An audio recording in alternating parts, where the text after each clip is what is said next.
Which term of this AP is the first negative term. Basically हमारे पास यहाँ पर एक अरिथमेटिक प्रोग्रेशन दिया गया है जिसके अंदर फर्स्ट टर्म है 21, सेकेंड 20, फर्स्ट टर्म है 24, second 21 and then 18 and then so on. अब यहाँ पर कहा गया है कि कौन सी टर्म इसकी सबसे पहली नेगेटिव टर्म होगी। मान लेते हैं कि वो यहाँ पर हमारे पास nth टर्म है जो फर्स्ट नेगेटिव टर्म है, फर्स्ट नेगेटिव टर्म। फिर उसके बाद क्या होगा, उसके बाद तो नेगेटिव टर्म आती चली जाएंगी, ये सबसे पहली नेगेटिव टर्म है। इतना क्लियर है। अब देखिए यहाँ से अगर हम देखें तो nth टर्म अगर हम कैलकुलेट करने जाएंगे तो क्या आता है, वो आता है a plus n minus one into D. अब यहाँ से a की वैल्यू कितनी है 24।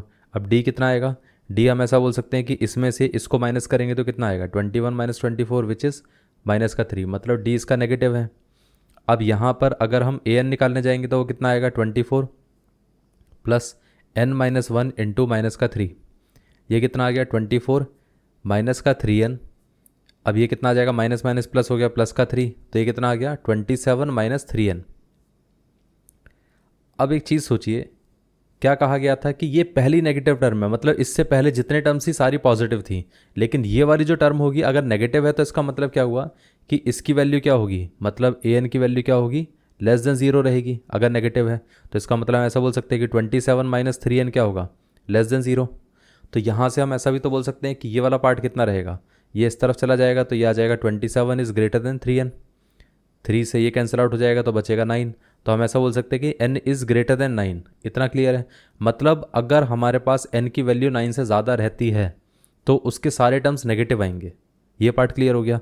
अब ध्यान रखना इसमें n इज इक्वल टू 9 नहीं दे रखा है, मतलब 9 भी नहीं हो सकती है। मतलब अगर कौन सी टर्म की हम बात करें तो n हो सकती है 10, n हो सकता है 11, n हो सकता है 12 एंड सो ऑन। इस तरीके से n की कोई सी भी वैल्यू रहेगी तो यहाँ पर क्या होगी, टर्म्स नेगेटिव रहेंगी। इतना क्लियर है।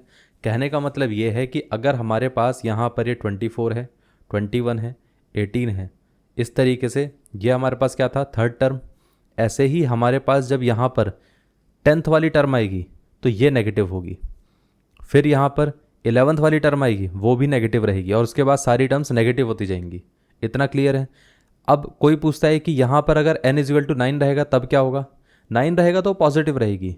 क्यों पॉजिटिव रहेगी, क्योंकि इधर से कंडीशन हमारे पास क्या आई थी, कंडीशन ये आई थी कि n की वैल्यू क्या होनी चाहिए, 9 से ज़्यादा होनी चाहिए, 9 के बराबर नहीं होगी।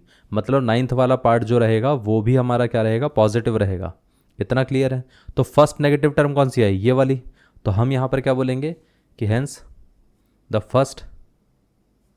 First negative term is 10th term.